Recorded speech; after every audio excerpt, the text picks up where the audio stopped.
All right.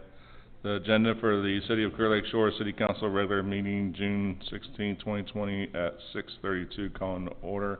We do have a quorum, but with Mark Thompson excused absence. Item number 2, pledge allegiance to the flag, United States of America and Texas flag. I pledge allegiance to the flag of the United States of America and to the republic for which it stands, one nation, under God, indivisible, with liberty and justice for all. Texas flag. Honor the Texas flag. I pledge allegiance to thee, Texas, one state, under God, one and indivisible.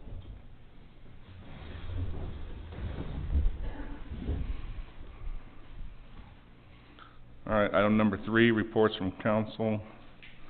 Councilwoman Christy Lyons. I have nothing to report, thank you. All right, thank you, Councilwoman Lyons. Councilwoman Angie Terrell. Nothing to report. Thank you, Councilwoman Angie Terrell. Councilwoman Jan Bailey. I have nothing, thank you. Thank you, Councilwoman Jan Bailey. Councilwoman Amanda Fenwick. I have a couple things tonight, and I know Chief Keel is not able to be here, but for those of you who are here, you know, there's been a lot of activity with peaceful protests and marches in our area. There was supposed to be one that happened last week from Kemah down to Lake City. I don't know if it did, but we were made aware that our police department was working very closely and collaboratively with Kemah Police Department, and that hasn't happened in a while, and so I wanted to publicly acknowledge the chief for that. I think a lot of his efforts are really helping to foster those relationships, and he's engaging in those conversations, and I think at the end of the day, you know, the idea is obviously to keep our communities safe, but to make sure that we have a good relationship with our neighboring police departments, and I want him to know how much I appreciate that. So I know he's not here, but Brent, if you'll pass that on. And then the other thing too is I want to address, you know, what's happening in our country right now, because I'm bothered by it. I hope many of you are as well. And I think one of the great things about living in Clear Lake Shores is the spirit of our community. We see it time and time again when things get hard and after disasters, especially. I mean, I've said this before. People literally will take the shirt off their back to help you. And I just hope that we all, I challenge you, everyone in this room and who's watching online later, but to be a part of the solution. There's a lot of things happening from a social injustice and racism standpoint that I don't understand, but I'm asking questions, having conversations at home with my family and my kid and my husband and my neighbors, and so I encourage everybody to do the same. Have conversations with the police chief, any of us, Brent, you know, if there's questions that you have about what's happening with our police department or in general, yeah, I encourage you to have those conversations. I want us to continue that spirit of what's so great about Clear Lake Shores and have those conversations and be a part of the solution. So I just challenge you and leave you with that today. Amanda, I want to piggyback. I was over at all of our businesses over there, and people that know me, that I'm on council, came up to me, managers. They came up to me and they said, "We appreciate your police department for letting us know that things are about to happen. We want you to be safe." And they were complimenting our police department. I really appreciated that they came up to me and said, "Hey, I appreciate that they came up to us and said, we want to make you aware that maybe things are going to happen. We want you to be safe." So I personally experienced that for people approaching me. Anyway, that's a compliment. That's a compliment. Thank you, Jan Bailey, and thank you, Councilwoman Amanda Fenwick. And I say ditto to all that stuff. It's I really commend Chief Keel. He's not here tonight with a little small injury of a shoulder, but everything that he's done and grown the police department and joining hands with Kemah and working with Dickinson is so important. And then the second thing is just, you know, this whole city, just everybody loves each other. So that's what's so important. I have a couple things to add. On 4th of July, we'll have a golf cart parade. That'll be put on by the CLS Civic Club around 10:30. And then the next thing is city staff, council, and myself will be cooking and giving away hot dogs to the citizens from 11:30 to 12:30. And that'll be at Jarbo Pavilion. Come get some hot dogs. So hope y'all come by. We'll have them wrapped up and y'all can come on by.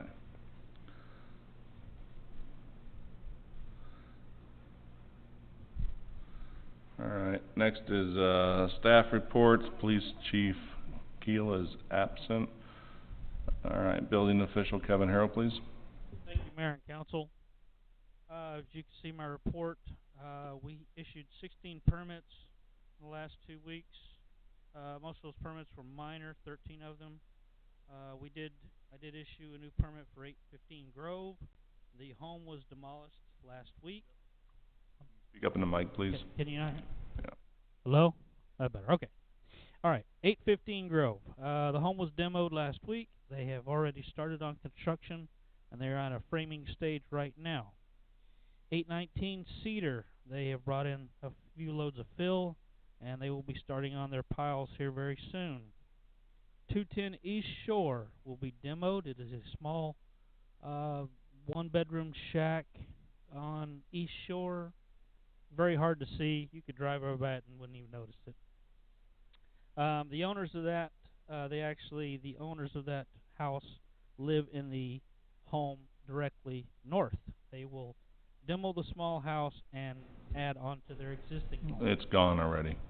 Yeah, I get to that. 910 Juniper is going to do an addition. An update on the subdivision. Visiting with the money man, a real estate agent has made an offer on the property, and their plan is to do an 80-foot high condominiums on the property. The deal is still in the works. It's not set in stone yet, but they are looking at that option. Code enforcement, I had 6 cases. 4 of those cases have been complied with. I had 2 cases outstanding. They are working on those 2. Other than that, that's all I have. Any questions? Alright, thank you, Kevin. Alright, next is the Kima Volunteer Fire Department, Chief Rob Stickler. Thank you, Mayor. May and probably the last 45 days have been pretty interesting for our fire department. Call volume is up, with to be expected, traffic coming, COVID relaxation, and life getting back to normal as we understand it. Fire calls, we actually had we split the difference. We were at 14 fire calls, 15 first responders. Our fire calls also include motor vehicle accidents, so you'll see rescue services all go on the fire calls. First responder are exactly what they sound like. We're assisting Galveston EMS to some degree. We do assist them with major traumas and major medical incidents. Average turnout time, we continue to be under our mark. We're right at 98 seconds, which is right where pretty impressive. We're pretty stoked on it. But our average response time, when you look at a city response, best in class is less than 5 minutes, and we're at 4 minutes and 21 seconds.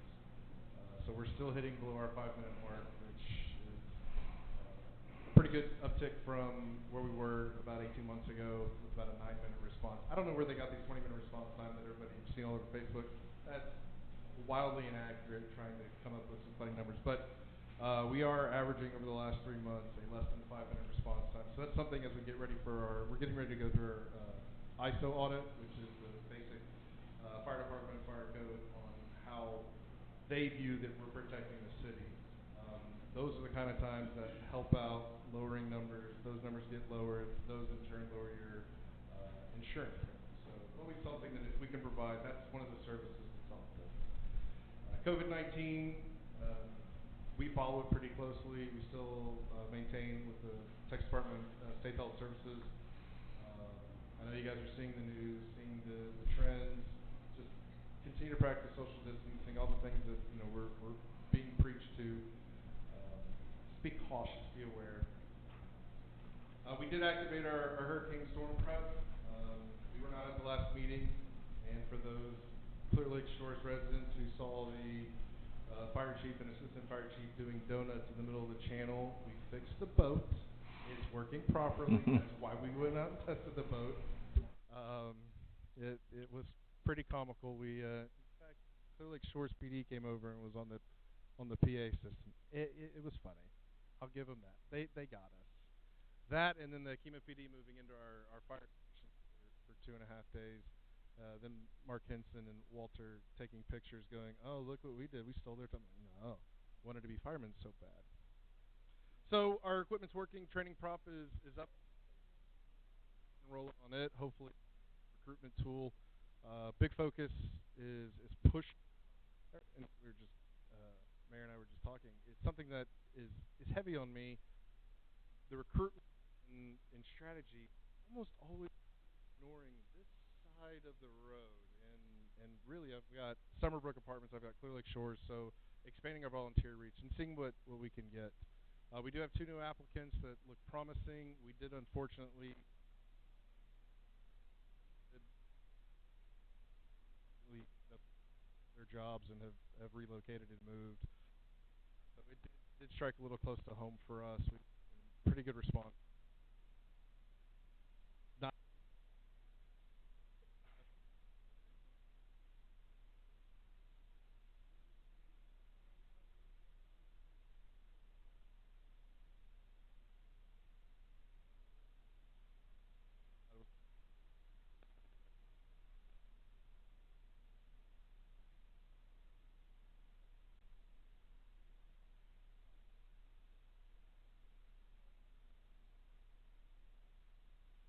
we need holding these classes.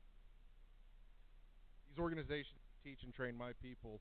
They're non-existent. So online, we're looking at educational from that type of platform, and then I have myself and I actually have 2 others in our department that have the ability as certified instructors in the state of Texas, so we can do our own in-house skills. We got the approval, and we're pretty excited. And again, another recruitment strategy of, you don't have to come in, sit for 6 months, and hope you get on the truck. We can have you once you're processed in. If they're willing, they're able. In 2 weeks, we can have them riding on a truck, and they could be learning the.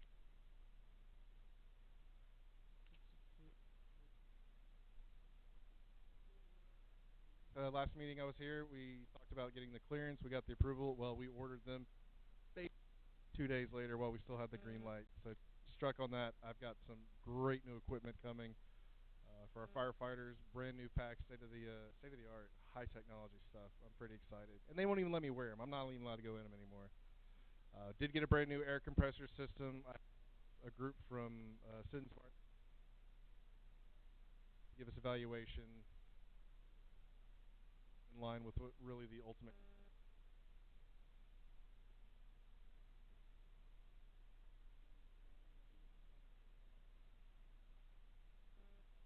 position that we were looking to fill for the fire department. I do believe they voted and agreed to create that position. So that'll be helpful for our group, especially with What will that position entail? strict adherence and compliance on the association.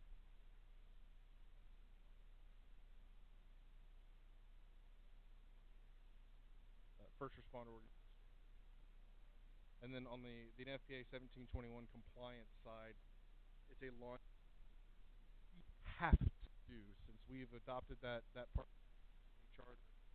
My department must have staffing, must have these resources available, and so going through and making sure that we're performing the audits, performing the checks.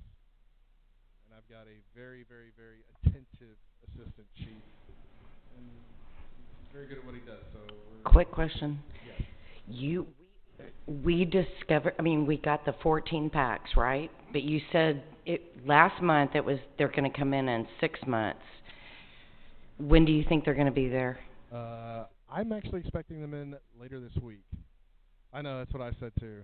My air compressor should be installed Monday, Tuesday next week, and then I have weeks electric coming out to install my hard line for my electricity, and then I'll be good to go there. So some really cool stuff. Is the compliance officer position a full-time position, and how is it funded? So contract position, it'll be a 1099 position. 40 to 60 hours, I believe, was the term. They wanted to nail that down specifically. elimination of the paid staff positions that were at the fire department. We're also reorganizing the city charter or how they structure pay. I'm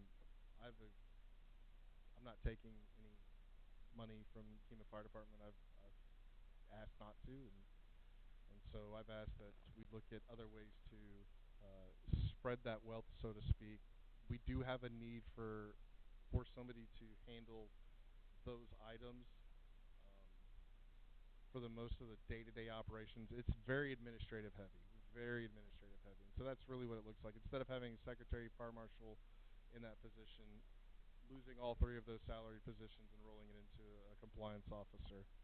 The rate that we had discussed was ranged between 20 to 24. Again, the WCID did not come up with a value on the last meeting. They wanted to discuss it just a wee bit further. I said, absolutely. Why is the WCID making that decision, not ESB? Oh, maybe it was the ESB. That was the meeting last night. I apologize. Okay, I was going to say. I'm so sorry. Okay, ESB. Correct, yes. Yes. I understand the funding structure, but ESB usually makes and then, do you have once you get all these reorg things happening, can you give us an org chart of what your organizational structure will look like? Absolutely. Absolutely. That's actually something we can provide pretty If you have that now, you can send it to Brent and he can send it up. Yeah, that'd be great, thanks. Okay, absolutely.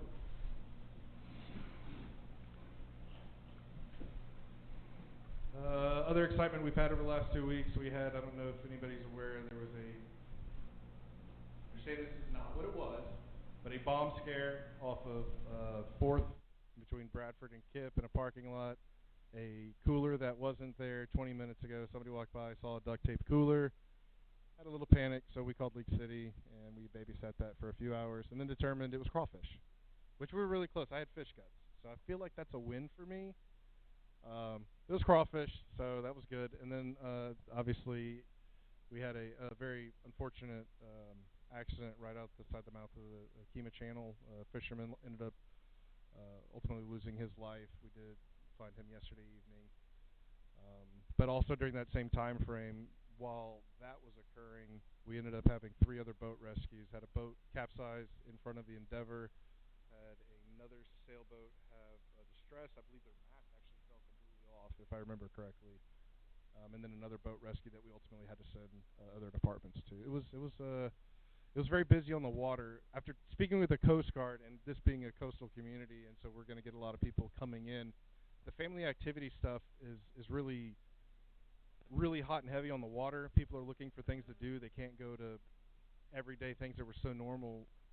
So you're seeing a lot of people, first-time boaters. People have no idea. People haven't been on a boat in 10 years, and they're getting on a boat. We're seeing accidents. We're seeing boats sinking because they don't understand that a plug's required. It's just some of those basic knowledge things that just experience gives you. And so the Coast Guard said that they've over the last week have seen it was an astronomical number. I don't know if she's being truthful, but it was something like 30 or 40% more than what they're based on average. And after last weekend, I have never run 3 boat rescues in a week, in a month. I was, in one day is quite impressive. The boat traffic is very heavy. So be cautious, understand. I know that we all live on the water here. We're probably very familiar with boats, but there are people coming that have no clue. And navigable waterways, they just allow anybody on. So caution. Also, check your fire extinguishers and flotation devices. Some of the boats that were out there, no flotation devices. In fact, mine were missing off of my fire boat during that rescue. I looked down and wanted to know where my Type 4s were and my hook, and it looks like somebody has taken them for themselves. So just check your stuff before you get on the water. All right. Chief. Thank you, Chief. All right, and next is Galveston County Health District Amy Weber, who is absent. And we'll contact her and see what their latest stats are. I know they've been pretty busy, and they're also looking for new employees and stuff to staff up. Next is City Administrator Brent Spear. Good evening. You have my report. You can read through it at your leisure. I'll just hit highlights. We were successful in getting a governor proclamation for special election for July 14th. That took several weeks of work, and it's pretty easy for them to do. They could have probably helped us out a little sooner. So we're happy to have that. We'll move forward. That's for the roads and drainage sales tax at the 1/4% tax for maintenance of streets. Today, there was a full-day tabletop training session. Chief Keel, Assistant Chief Donaldson, Captain Guest, myself attended. We were at KEMA working hand-in-hand with KEMA PD, and it was a county-wide tabletop, and it was kind of slow to go for us. It started down at Galveston. Fortunately, it was just an exercise, but the port had shooters, and UTMB had a bomb, and it just got ugly. And by the time it got up to us, we were just checking a house and making sure that one of these actors wasn't here in Clear Lake Shores. So we did that. I think we handled that fine. We were appropriately staffed. There is a full-scale, not tabletop, but a full-scale in your own jurisdictions that will be coming up, and that is in July. And I don't think we're going to participate at that level just because we don't have enough people to do that and take care of business at home. So I will be on the planning team for the county for that as well. So we'll have some participation in that regard. I'll give you roads and drainage. I know that's the next committee report, but their next meeting is going to be June 23rd, and that's a week from today at 6 p.m. here at the clubhouse. So that will be taking place. Have no updates on Brewer Avenue and the meets and bounds and the right-of-way. We're checking on that.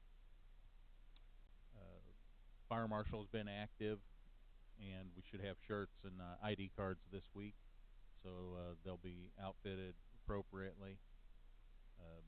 I believe the annual Elks Club Blessing of the Fleet is still on for June 26th and 27th, so if you participate in that, there should be some activity out in the water and also activity over at the Elks Club, I think. So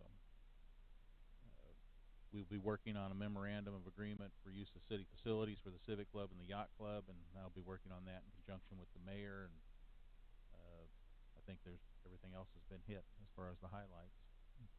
And thank you for attending the budget workshop. That's helpful. It gives me guidance and helps me as we look forward into the magic ball and plan fiscal year 21. Hey, Brent, I've had several people thank me for this, and it has nothing to do with me. Who's responsible for the positive messages on the marquee?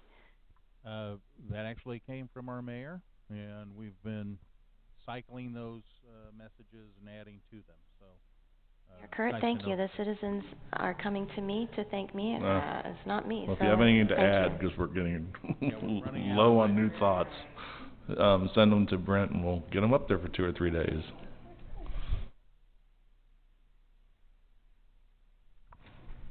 Any other questions? All right, thank you, Brent. You're welcome. All right, item number 5, committee reports. First off is Parks and Pool.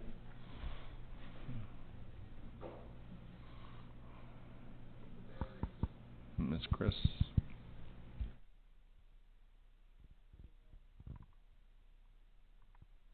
Okay. We had our first meeting, official meeting in a couple of months. Kind of a lengthy meeting, so I'll just try to go through some highlights. No real issues with the park. The fishing line holders were, the fishing line was full in the holders, and that was being changed out. Trash not too bad. People are using the parking at Grove on a permanent basis, so I think the police department was going to be aware of that. Shell Bottom, of course, is chaotic on the weekends. We got 2 new trash cans over at the pool, just put in yesterday, thanks to Brent. Very nice trash cans for us. And the update on the 20 trash cans that were part of the EDC project, they've been received. They are here, and need to have concrete pads put down to be able to have them installed, and we're going to try to give some suggestions as to placement for those containers. update on the bicycle racks. I talked to Johnny Boltinghouse. Their office was in Minneapolis, Minnesota, and totally closed down due to the issues going on there. He was supposed to get an update of when they were actually going to be delivered, and I haven't heard back from him. So still working on that. Question came up as to why were signs removed saying cars without trailers could not park at Shell Bottom. Angie gave us a clarification as to the ordinances relating to that. Restricting parking to cars with trailers could not be enforceable. So City Council decided to do away with that. We're going to review. We have 2 members of our committee going to review the discussions by City Council and report back on that. Thomas Halen, who's on the EDC, contacted me. He's the liaison from EDC for our committee, and he was wanting to know if we had any ideas to come up for use of money from EDC for they define as can fund quality of life projects. We had no immediate suggestions right then. We're going to do some thinking about it and get back, so that'll be kind of a future thing. Discuss the update on hiring of the guards. I was told they were going to start the 16th. I think they were there today. The guards started today. Updating of, let's see, no, I'll skip that. We asked for 2 clocks, and those are now installed. There was no clocks out there. People wanted to know how long they'd been there and what time it was.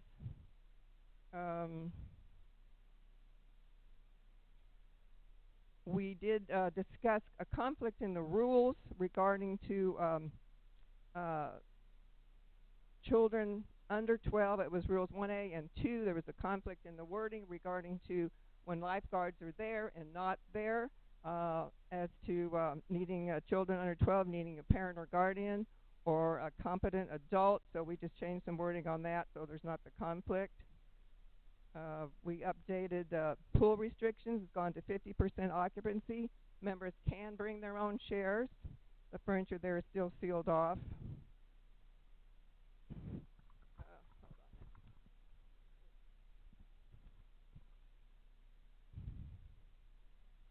We discussed the issues with the pool and the tiles coming off again. This has happened so often. There was a cost of about $7,500 this summer to get all that tile work repaired, and Brent is working on that on a bid for possible redoing it, and it could be kind of costly. So Brent's got more of the information on that. The tiles were super dirty in the pool, so we relayed that to Brent, and Gulf Coast Aquatics is supposed to actually get in the pool and clean those tiles. And then Brent gave us an update on some of the budget. We did have new signs that were made up for the pool that are up, and he went over with us some of the items that when they did the health inspection, they required a new life ring, skimmer was purchased, and pump required rebuilding. Still an issue with electrical lights there. That's gone on for a long time, and I think Brent was going to get the assistance from a referral from the management company for electrician more familiar with troubleshooting issues regarding pool lights. And then we discussed something that we think would be really workable, see if we can get it on a budget, of changing out the outdated system to enter the pool. Instead of that punching in a code, utilizing the key cards that would prevent sharing of gate codes, allow programmable different levels of access, and programmed locking and unlocking takes a lot of time. Those codes have to be put in by hand and taken out by hand. So that's something that we'd like to be considered. And we have 2 positions now open on the our pool committee. Christy's going to get it put on our website. So if we can have any help with that, we now have 2 positions. Thank you, Chris. Brent, I have a question. You know, she mentioned the chaos that we've been seeing down at Shell Bottom Park. Do we have an update on that grant that we applied for? The Texas Parks and Wildlife grant? We've qualified for phase one, which is part of the design. We can move forward with the design. And I'm trying to get a hold, I want to talk to someone at GLO about a couple questions I have before I move forward with that. So, Are we talking about the 250,000 that we qualified for? Is that correct? yes, this is. And then the 80% match, is that correct? It was, yeah, Or- 75-25. And originally it was ballparked and estimated. The original plan had some land acquisition in there, and you know, that may or may not come to fruition. There's been no discussion with landowners or anything like that. Can't do that prior to the grant, and requires professional engineering. So before we go and spend that money, I just had a couple of complicated yet easy answer questions that I wanted GLO to answer for me. So that would determine, you know, possible direction with reworking that area. Thank you. You're welcome. Thank you, Chris. All right, next is roads and drainage. The only thing is they're going to have a meeting a week from today, 6 p.m. All right, that's for Richard. Next is zoning board of adjustments, Mr. Michalski. Good evening, Mayor and Council.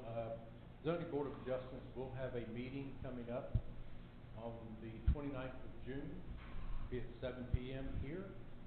There will be a public hearing for 4 variance requests. One located at 631 East Shore Drive requesting variance on fence height.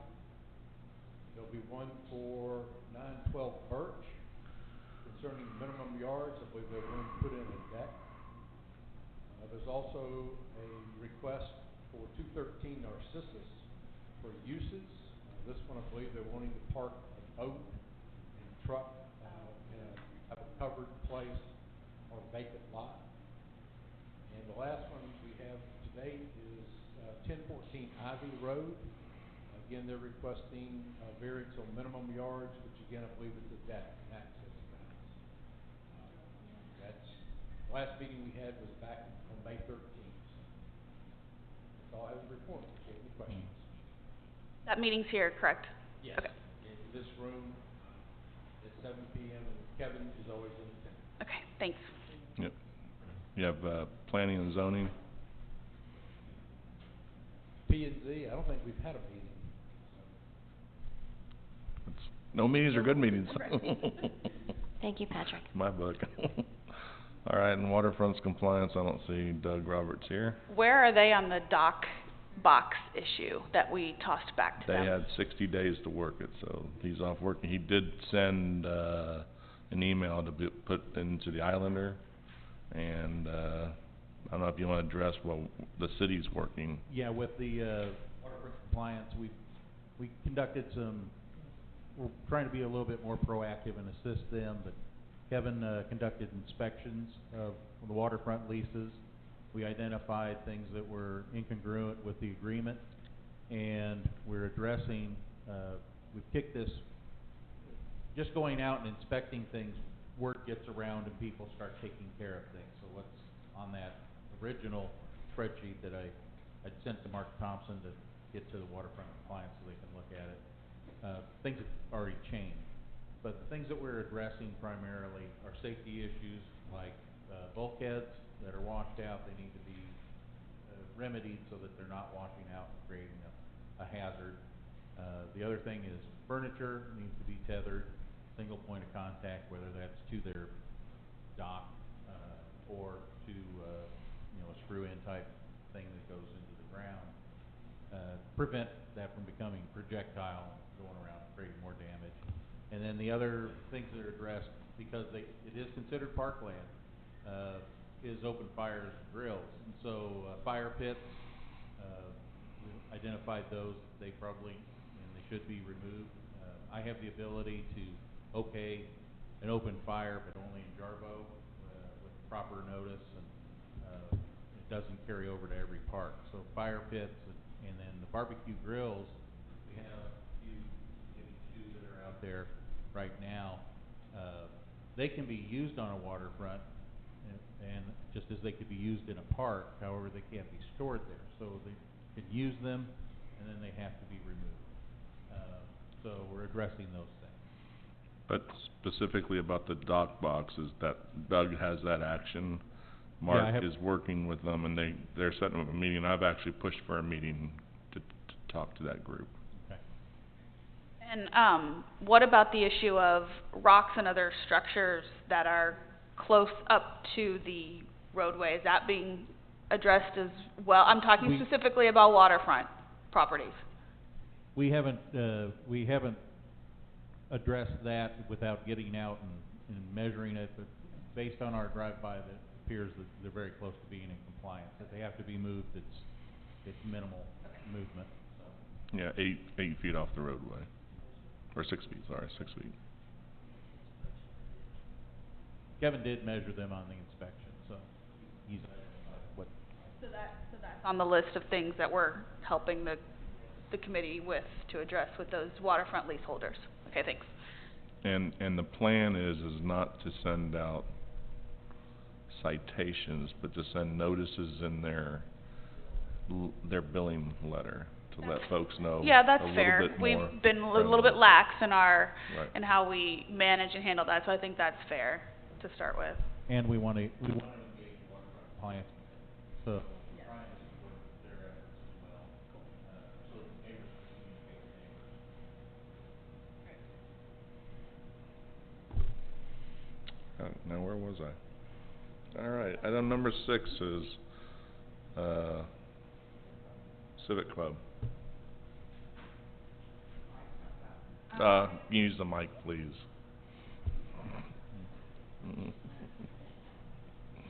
The only thing that we have is the golf cart parade will be lining up at 10:15, starting at 10:30 back at Jarbo, probably about 11. We'll do awards at 11:15. That way it gives us plenty of time to be done for the city to serve hot dogs.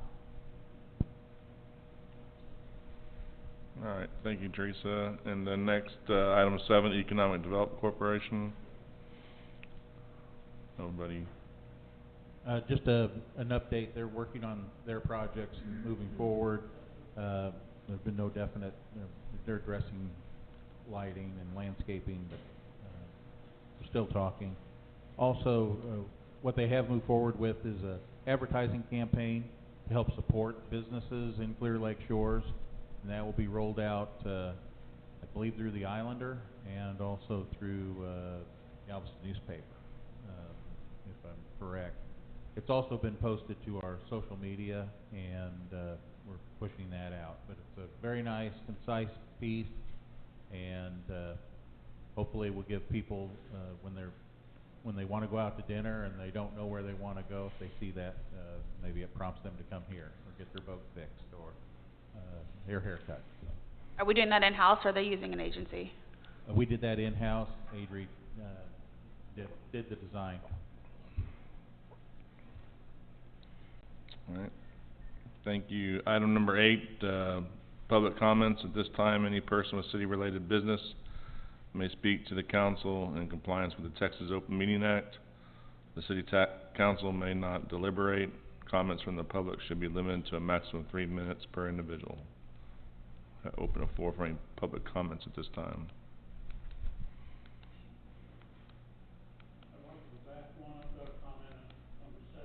Oh, number 7?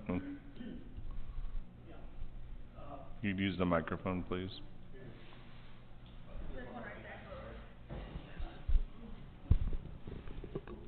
My name's Don Sprague. I live over on Grove Road. Been here 19 years. Retired Navy flight surgeon. And came here Clear Lake Shores when I was hired by NASA as the medical director and project manager of the safety of the astronauts on the medic flight. As a matter of fact, the neutral buoyancy pool is one of my responsibilities. I retired from there, and the wife got tired of having me around the house, so I went into wound care in hyperbarics. And, still on the staff at Memorial Hermann Hospital at Northeast and Southeast. Part of my Navy training was, they sent me through a residency in aerospace medicine. And that included, a year at San Diego State University getting a degree in public health, master's degree in public health.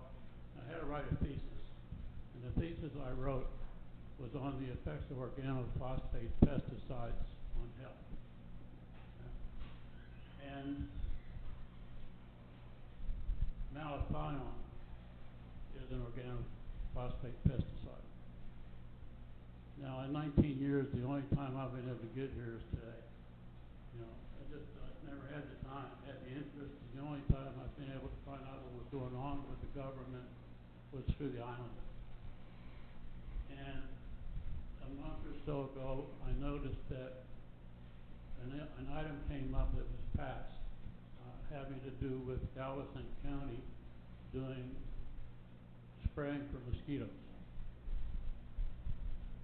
I had two patients that were actually drove a truck spraying for mosquitoes, and at that time, which was probably maybe 15 years ago now, they were using malathion. I would really like to know what is the pesticide they're using, how often they're going to do it, and what is the concentration. We have a lot of older people on this island that are high risk for something like that. Okay. So I would like to find out. We can get you in touch with Brent Spear, and he can get you in touch with the Galveston County mosquito folks Exactly. that do all that.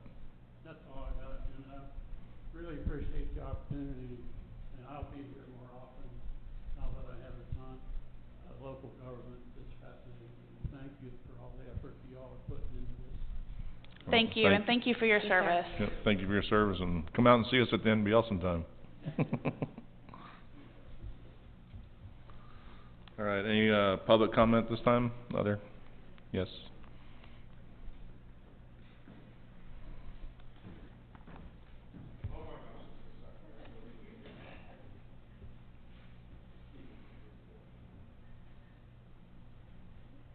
Linda Michalski, 126 East Shore. I am requesting once again that my home at 1019 North Shore Drive be totally exonerated of all false allegations and threats of criminal charges to use the lowest level.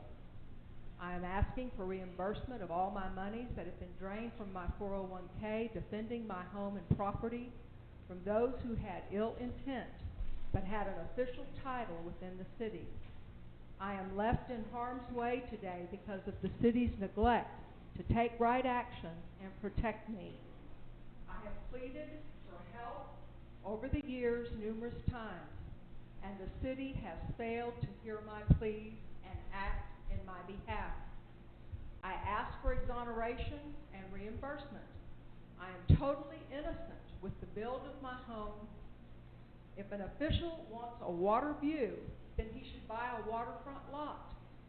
Look what I have been put through because I could not count on the city's protection or enforcement of the law.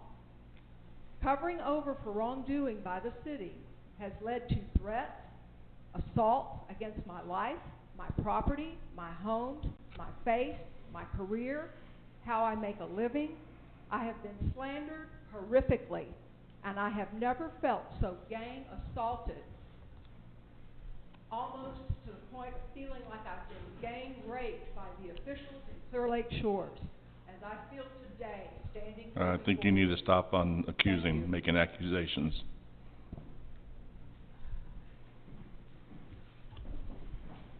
All right. Anybody else on public comment? All right, having none, number 9, new business consent agenda, item A and B. Mayor, I'd like to do these separately. I have some edits on B, so I'll make a motion to approve item A. A second. All right, Amanda Fenwick for the motion, and who was the other one? Angie. On, consent agenda, item A.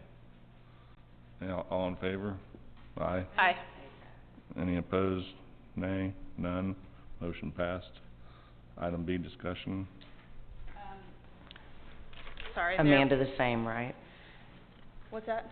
Are you talking about the same on B? Your name should be number 1, not mine. On item B, yes, or, item A, under council business, it was passed 4-1, should be Councilwoman Fenwick, Terrell, Lyons, and Thompson, yes, and Councilwoman Bailey, nay. So that's on item 10A from the minutes from June 2nd. And so with that change, I'll motion to approve those minutes. And I'll second that. Amanda Fenwick with the motion, Christie Lyons second, all in favor, aye. Aye. Any opposed? Nay? None? Motion passed.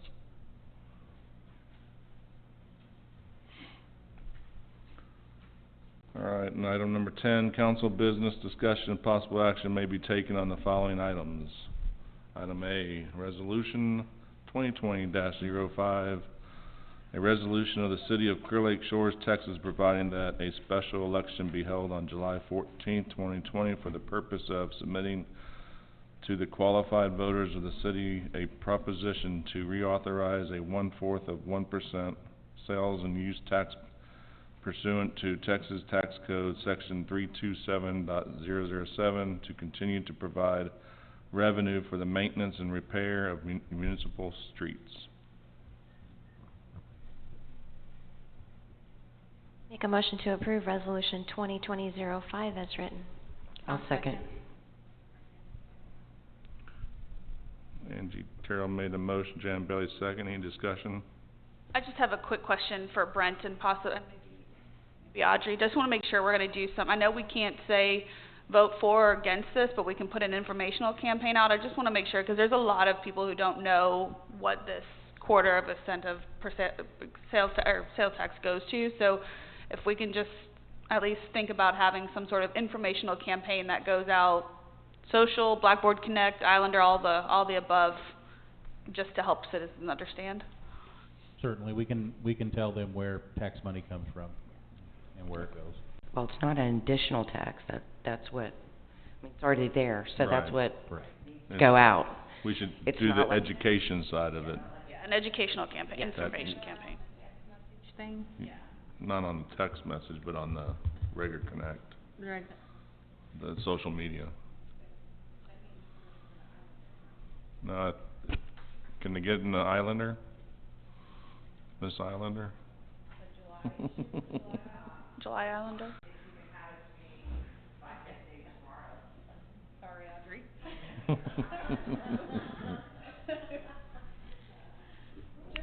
Just something more than, I mean, yeah. Just a 1/4 of a page would Just probably something be great. to help people understand. Not that it's additional, that's what I want everybody to understand, it's already in place.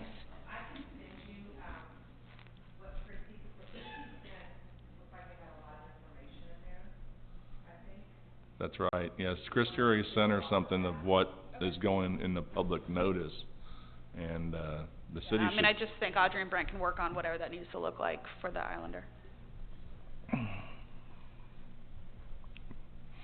Alright, any further discussion? All in favor? Aye. Aye. Any opposed? None, motion passed. Item B, these things are long to read, so I might get lost. Ordinance 2020-07, an ordinance amending the Code of Ordinances of the City of Clear Lake Shores, Texas, to adopt general ministerial changes to the Code of Ordinances by amending subsection F5 of Section 2-25 of Article 2, City Council of Chapter 2, Administration, to correct a citation, amending Section 2-178, Duties of Records Manager of Article 6, City Records of Chapter 2, Administrator, to mirror state law, amending Section 10-33, Public Nuisance of Article 2, Dogs and Cats, Vicious Animals, Rabid Animals, Livestock of Chapter 10, Animals to include a reasonable person standard, amending Section 18-1, Purpose of Chapter 18, Businesses and Business Regulations, to include the C4 MMU and Town Center Overlay Districts, amending Section 18-80, Registration Statement of Article 3, Peddlers, Solicitors, and Itinerant Vendors of Chapter 18, Businesses and Business Regulations, to remove the Social Security number requirement, amending Section 46-22, posting of bond of Article 2, Police Department, Chapter 46, Law Enforcement, to update the Texas Commission on Law Enforcement, providing a penalty in an amount not to exceed $200 for a violation of this ordinance, which each date constituting a separate violation, providing a severability clause and an effective date. And this is all of those items that were done by Muni Code. I'll move to approve ordinance 2020-07. That's it. As stated. I'll second it. I think you should read it back. I have a motion, no second. Who's second? Christie. Alright, motion by Amanda Fenwick, second by Christie Lyons. Discussion. Alright, all in favor, aye. Aye. Any opposed? Nay. Having none, passed. And item C. This one's ordinance 20-20-08, an ordinance amending the Code of Ordinances of the City of Clear Lake Shores, Texas, to adopt general changes to the Code of Ordinances by amending Chapter 66, Streets and Sidewalks and Other Public Place, Article 7, Water, Recreation, and Boating Regulations, Section 66-213, Definition, Section 66-215, Equipment and Documentation Required for Vessel Operation, Section 66-216, Boating Regulations, Section 66-276, Article 9, Public Rights of Way and Use of Providers of Telecommunication, Section 66-276, Definitions. And again, all of those were part of that Muni Code updates to all of our, instead of going to a complete codification, we were able to accomplish all these. And it looks like most of these and this one were just to come in compliance with Texas law, things That's that changed good, in yep. Texas law, yeah. Okay, I'll move to approve ordinance 2020-08. I'll second. And a motion by Amanda Fenwick, second by Angie Terrell. Any discussion? Having none, all in favor, aye. Aye. Aye. Any opposed, nay. Having none, item 11, adjournment at 7:25.